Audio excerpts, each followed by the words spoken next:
నువ్వు ఇలాగే చేస్తూ ఉంటే చివరికి నిన్ను కాపాడడానికి ఎవ్వరూ ఉండరు.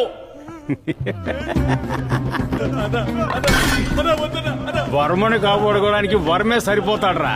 నువ్వు కావాలా నాకు? యాదవ నా కొడక.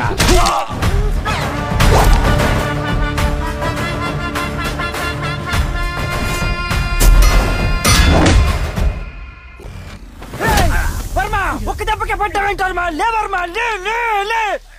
వర్మకేమన్నా అయ్యిందా? సార్ ఒకే ఒక్క కాల్ సార్, టకటగా మాట్లాడతా. ఈ ఫోన్ కాల్ మాట్లాడితే నిజంగా మీరు నన్ను వదిలేస్తారు. లాస్ట్ ఛాన్స్ సార్, ఒకే ఛాన్స్ సార్, ఒక్క ఛాన్స్. ఎవరికైనా ఫోన్ చేసుకో. ఇక మీద మీ అబ్బొచ్చిన నిన్ను కాపాడలేడు. సూపర్ దెబ్బ, నేను ఊహించలా. ఏం పవర్.